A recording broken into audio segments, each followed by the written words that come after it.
12 მარტი თირკმლის მსოფლიო დღეა. ყოველწლიურად ეს დღე მთელ მსოფლიოში აღინიშნება და მისი მიზანია თირკმლის დაავადების პრევენციისა და ადრეული დიაგნოსტიკის მნიშვნელობაზე საზოგადოების ცნობიერების ამაღლება. 2026 წლის გზავნილია ჯანმრთელი თირკმელი ყველას. როგორ მივახციოთ ამას? ჩვენ სტუმართან, მედიცინის მეცნიერებათა დოქტორთან, ნეფროლოგ ირმა ჭოხონელიძესთან ერთად ვისაუბრებთ. დიდი მადლობა, რომ ჩვენი სტუმარი ხართ. ჩვენ გვინდოდა ამ თემაზე საუბარი 12 მარტს, როდესაც ლევანმა ახსენა, რომ იყო ეს დღე და პირველი კითხვა მოდი დავსვათ, რომ თირკმლის დაავადებას ხშირად ეძახიან იდუმალ დაავადებას, იმიტომ რომ ხშირად არ არის გამოხატული სიმპტომები და შეიძლება ვერც სამჩნევდეს, არ იყოს ასე ვთქვათ, შესამჩნევი. რა არის ის პირველი სიმპტომები, რითიც შეიძლება პაციენტი მიხვდეს, რომ რაღაც ისე ვერ არის? პირველ რიგში მოგესალმებით და დიდი მადლობა ინტერესისთვის, რომელიც გამოიჩინეთ ამ დღესთან დაკავშირებით. თირკმლის ქრონიკული დაავადება მართლაც ისეთი მდგომარეობაა, რომელსაც ფარული ეპიდემია ეწოდება. და მხოლოდ ციფრებითაც რომ მიგანიშნოთ, მიახლოებით ითვლება, რომ დღეს პლანეტაზე 850 მილიონ ადამიანს აქვს თირკმლის ქრონიკული დაავადების ესა თუ ის ხარისხი. ანუ ეს კიდევ ერთხელ უსვამს ხავს იმას, რომ თირკმლის ქრონიკული დაავადება ეს არის მდგომარეობა, როდესაც თირკმელი სხვადასხვა ხარისხით ხდება უნარო შეასრულოს თავის ფუნქცია, თუმცა ხას უსმევ ეს არ არის უკმარისობა, როდესაც უკვე საჭირო ხდება თირკმლის ფუნქციის ჩანაცვლება.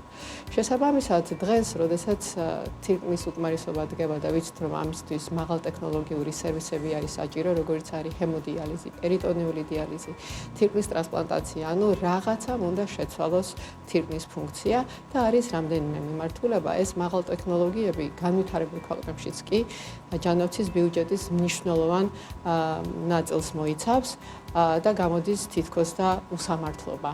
მოსახლეობის მცირე ნაწილს სჭირდება ძალიან დიდი სამედიცინო სერვისი ეკონომიკურად. უბრალოდ ადამიანმა არ იცის, რომ თუ მას აქვს ჰიპერტონია, მას აქვს რისკი თირკმლის ქრონიკული დაავადების. თუ ის არის ჭარბი წონის და მას აქვს სიმსუქნე, უფრო მეტიც მას აქვს რისკი თირკმლის ქრონიკული დაავადების. გულსიზრახთა სისტემის დაავადება, მას აქვს რისკი თირკმლის ქრონიკული დაავადების. ანუ გარდა იმისა, რაც რეალურად ცნობადი არის, ახალგაზრდებში თქვა თირკმლის ისეთი დაავადება, რომელიც შეშუპებით მიდის და ის გაიქცევა ექიმთან, არსებობს ასევე ისეთი მდგომარეობები, სადაც ადამიანი აგრძელებს თავის ყოველდღიურ ცხოვრებას და ეჭვიც არ ეპარება, რომ მას არ აქვს თირკმელი, ანუ აქვს თირკმლის დაავადება. დღესდღეობით დიდი ყურადღება ექცევა პრევენციას ამ დაავადების, იმიტომ რომ შეგვიძლია ქრონიკული დაავადებების მართვით უკეთესად თავიდან ავირიდოთ ამ დაავადების განვითარება. შარშა საკმაოდ საინტერესო ცვლილებები მოხდა ასევე გაიდლაინში, რომ გარკვეული მედიკამენტები, ერთ-ერთი მანქანა, რომელიც ბოლო პერიოდში არის ხშირად გამოიყენება GLP-1 აგონისტები, გარდა ამისა ეს GLP-2 ინჰიბიტორები უფრო მეტი რეკომენდაცია გაიცა მათ გამოყენებაზე ადრეულ ეტაპზევე. საქართველოშიც თუ მისდევენ ამ რეკომენდაციას და როგორ შეგვიძლია მათი დახმარებით თავიდან ავირიდოთ ამ დაავადების განვითარება.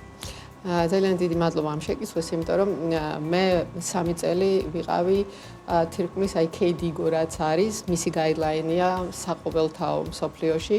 მისი სამუშაო ჯგუფის წევრი და 3 წელი თვალყურს ვადევნები, როგორ იქნებოდა ეს საერთაშორისო გაიდლაინები ძალიან მნიშვნელოვან რანდომიზებულ კვლევებზე დაყრდნობით.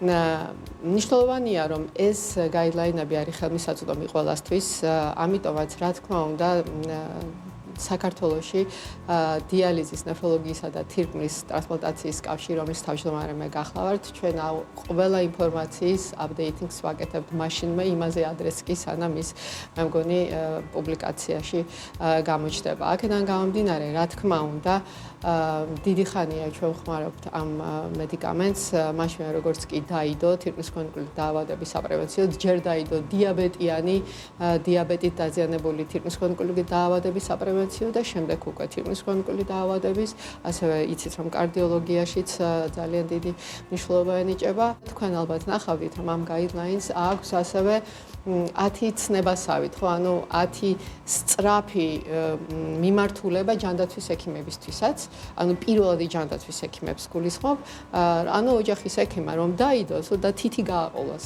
ძალიან ბევრი რამე ისეთია მისთვის მარტივი, ხელმისაწვდომი, რომ გააკეთე ეს ორი ანალიზი ანალიზი და შენ გამოავლენ ამ კატეგორიაში ეგრეთ წოდებული სკრინინგი არის თუ არა თირკმლის ქრონიკული დაავადება. მე ვფიქრობ, რომ დღეს ცოდნის დეფიციტი არ არის. უბრალოდ ის პრაქტიკულად შემდეგ როგორ მიდის პაციენტამდე, როგორ ხორციელდება, მაინც ალბათ შეიძლება ითქვას, რომ ინდივიდუალურია, თუმცა რომ შევადარო რა იყო 90-იან წლებში და რა არის დღეს, ძალიან ნამდვილად წინ გადადგმული ნაბიჯია პირველადი ჯანდაცვის დონეზე, იმიტომ რომ პირველადი ჯანდაცვა არის ის, რომელსაც შემდეგ დროულად მოყავს სპეციალისტთან პაციენტი. ნამდვილად ასეა.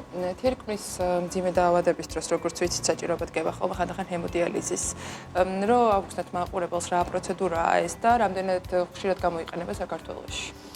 ალბათ სწორი იქნება ესე ვთქვათ, რომ თირკმლის ქრონიკული დაავადება პროგრესირებს და მარტივად მაყურებლისთვის რომ ავხსნათ, ეს არის თირკმლის ბერების დასაწყისი. დადგება მომენტი, როდესაც მისი ფუნქცია უკვე არის 10%-ზე დაბალი მიახლოებით და არის გარკვეული ჩვენებები, რომ უნდა დაიწყო ორგანიზმის მხარდაჭერა თირკმლის ნაცვლად. ამიტომაც ამ მეთოდოლოგიას ქვია თირკმლის ჩანაცვლებითი თერაპია. ეს არის უწყვეტი პროცესი, ანუ ადამიანი ახალ ცხოვრებას იწყებს.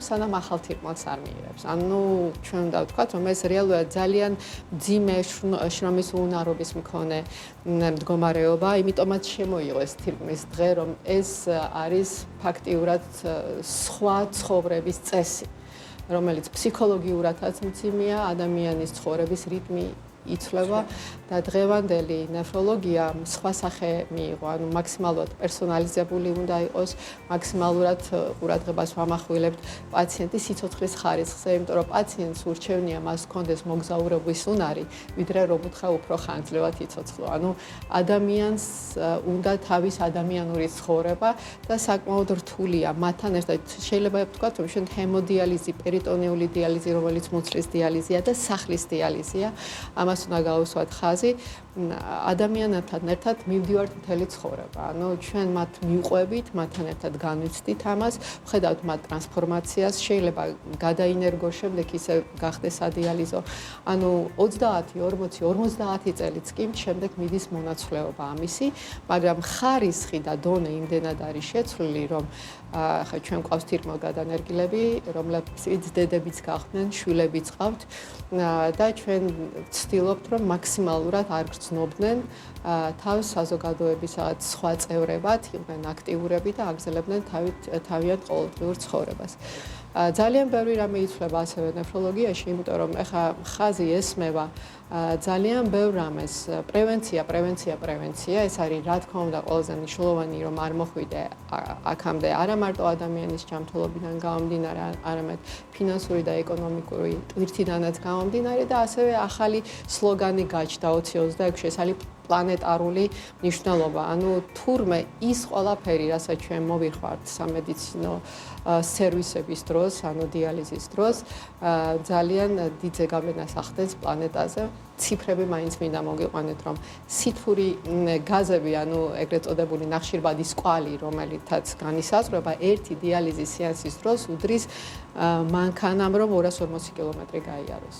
და ერთ ადამიანს წელიწადში, რომელიც არის ჰემოდიალიზზე, 20 ტონა წყალი ჭირდება. ანუ ეს ფაქტიურად არის ის ნარჩენი წყალი, რომლის რეცირკულაცია არ ხდება. აქედან გამომდინარე, ეს თემა რომ გავაგზავნოთ ჰემოდიალიზის, რა თქმა უნდა, ერთადერთი გამოსავალი, ასე ვთქვათ, ამ ეტაპზე უკვე არის თირკმლის ტრანსპლანტაცია, რომელიც საქართველოში პრობლემას წარმოადგენს. საქართველოში გვამური დონაცია შემოვიდა და არსებობს და დამტკიცდა, მაგრამ მიმართვენობა ძალიან დაბალი. აი, ამაზეც რომ ვისაუბროთ, რომ რამდენი პაციენტი საჭიროებს ამ ორგანოს და რა პრობლემები არის ორგანოს გადანერგვის სფეროში. ანუ დღეისათვის საქართველოში არის მიახლოებით 900,000 პაციენტი მილიონ მოსახლეზე. რა თქმა უნდა, ეს ციფრი ცვალებადია. ანუ 3,000-მდე პაციენტი არის დღეს როგორც ჰემოზე, მხოლოდ 5%-ია პერიტონეულ დიალიზზე და თირკმლის ტრანსპლანტაცია შაშან იყო 77, ანუ ზუსტად ვითვლიდი მე, მაგრამ რა თქმა უნდა, ეს ყველა არის ნათესაური, ცოცხალი გარკვეულწილად ზოგი ემოციური დონორი არის, ცოცხალი შეიძლება მეგობარიც იყოს დონორი. ინფორმაცია იმის თაობაზე 1997 წლიდან არის კანონი გვამური ტრანსპლანტაციის შესახებ. ანუ ჩვენ ყველა ამაზე ვმუშაობდით. თუმცა საკმაოდ რთული არის ეკონომიკურად ამის ორგანიზება, იმიტომ რომ აქ პირველ რიგში არის მიმღებლობა ტვინის სიკვდილის, ამის დანერგვა იმ დაწესებულებებში, რომელიც მცად არის, რა თქმა უნდა, ეს არის რეანიმაციები და ეს ყველაფერი უნდა იყოს, რა თქმა უნდა, ეროვნულ დონეზე, ანუ ნაციონალურ დონეზე აყვანილი და ზედამხედველობა ამის ყველაფრის უნდა მიმდინარეობდეს. ანუ ამისთვის მზადება მიდის, ადამიანური რესურსი ადგილზეა, ანუ ის ჩვენ გვყავს თანამშრომლები, ვინც არის მომზადებული ტვინის სიკვდილის დიაგნოსტიკაში, როგორც რეანიმატოლოგები, ასევე კოორდინატორები, თუმცა ნუ ამის მოლოდინი არსებობს. არსებობს ასევე მეორე გამოწვევა შეიძლება ითქვას, რამდენად მოსახლეობა ამისთვის მზად არის, იმიტომ რომ პოპულარიზაცია, ინფორმაციის გავრცელება ალბათ საკმარისი არ არის. თუ რას ნიშნავს გვამური ტრანსპლანტაცია, როდესაც ოჯახის წევრი ხდება ამისთვის, ან ოჯახის წევრისთვის ხდება თირკმელი საჭირო, უფრო მაშინ მიდის გაცნობიერება, მაგრამ სხვა შემთხვევაში თითქოს მოსახლეობას მიუღებლობა, ანუ შენ სიცოცხლეშივე უნდა რაღაცის დონორი იყო. ყველა ორგანოს დონორი შეიძლება უნდა ვიყო და ამის ალბათ კულტურა არ არის და ამას დრო დაჭირდება. ვფიქრობ, რომ პოპულარიზაცია პროპაგანდა ცუდი სიტყვაა, მაგრამ ის რომ სხვას უნდა დაეხმარო. დღეს ჩვენ სისხლის ბანკებში სისხლის ჩაბარების პრობლემაც გვიდგას. ანუ ალბათ კიდევ რაღაცა სხვა ნაწილზე აქვს საუბარი, სადაც ახლა დღეს რომ თქვა რომ შენ უნდა ატარო დონორის მოწმობა, რომ შენი სიკვდილის მერე მზად ხარ, ყველა ორგანო თი დაეხმარო ვიღაცას, ვისაც ეს სჭირდება. ალბათ ამაზე ბევრი გადაცემა და საუბარიც არის საჭირო, იმიტომ რომ მიუხედავად იმისა, რომ კანონი აქ არის, ეს კანონი განახლებულიც არის, ჰარმონიზებული არის ევროპის კანონმდებლობასთან, პრაქტიკული იმპლემენტაცია ჯერჯერობით საკმაოდ გართულებული არის. ამიტომაც ეს ძალიან დიდი პრობლემა არის საქართველოში, რამე თუ დიალიზე ახალგაზრდა არ უნდა იყოს 5 წელიწადზე მეტხანს. დიალიზე უფრო არის ისეთი პიროვნებები, ვისთანაც უკუნაჩვენებია, თქვა, ტრანსპლანტაცია, მძიმე იმუნოსუპრესიის გამო, თქვა, ეს არის 80 წელს გადაცვლებული ადამიანი, სხვადასხვა კომორბიდული დაავადებებით, სადაც გრძელვადიანი პროგნოზი ცუდია და აზრი არა აქვს იქ თირკმლის ტრანსპლანტაციას, ხო? ანუ მხოლოდ ესეთი კატეგორია უნდა რჩებოდეს დიალიზე ხანგრძლივად და ახალგაზრდა, რა თქმა უნდა, სადაც ნაჩვენებია უნდა ინერგავდეს. და ბოლო კითხვა რაც მინდა ხაზი გავუსვათ, პრევენცია არაერთხელ ვახსენეთ ამ გადაცემაში და ამ ინტერვიუში პრევენციისთვის პაციენტები ხშირად ადამიანები მიმართავენ თავისუფლ კვლევებს, მაგრამ იმოწმებენ მხოლოდ კრეატინის ზონას სისხლში და თუ ის არის ნორმაში, ამით მაყოფილდებიან და თვითონ რომ არ აქვს პრობლემა არაფერი თირკმელზე. სამწუხაროდ ვიცით რომ ეს საკმარისი არ არის. მაუცილებელია შარდის შემოწმება, რამე თუ კრეატინი შეიძლება წლების განმავლობაში იყოს აბსოლუტური ნორმა, ანუ ფუნქციონირებს კარგად, მაგრამ თირკმელი იყოს დაავადებული, ანუ ქსოვილი იყოს დაზიანებული. ეს ვლინდება შარდის ანალიზში. ამიტომაც ესეც საკმაოდ იაფია და ხელმისაწვდომია. კიდევ უფრო მაღალგრძნობელური არის თუ შარდში განისაზღვრება ალბუმინისა და კრეატინის ფარდობა, ის უფრო ადრეული მაჩვენებელია, ვიდრე ცილა რეალურად გამოჩნდება შარდში და თან განსაკუთრებულ იმათთან, ვისთანაც არის რისკ ფაქტორი. ანუ ოჯახის ექიმმა იცის, რამდენი დიაბეტიანი ყავს, რამდენი საგულ-სისხლის სისტემის დაავადება, ასაკის სიმსუქნე, მეტაბოლური სინდრომი და ასე შემდეგ. ამდენად მე რასაც ვაკვირდები მომართვიანობის მიხედვით, ნამდვილად იმატა ამ სწორმა მიდგომამ, რაც გვახარებს, მაგრამ რა თქმა უნდა ეს საკმარისი არ არის. თუმცა ვფიქრობ, ვინც დროულად მოგმართავს აი ეს თირკმლის ქრონიკული დაავადების შენელება ნამდვილად ხდება და შედეგებიც გვაქვს. ანუ ნაკლები ადამიანი მიდის დიალიზამდე და საკმაოდ გვიან. უღმეს მადლობა ბატონო. ძალიან დიდი მადლობა. და იმედი მაქვს რომ ეს რეკომენდაცია პრევენცია იქნება უფრო მეტად მოხერხებული და მეტი ადამიანი შეიძლება თავადვე აიღოს ხელში მისი ჯანმრთელობა და ადრეულ ეტაპზევე გაიგოს, ხომ პრობლემა ხომ არ ემუქრება ამ ხით. დიდი მადლობა. დიდი მადლობა.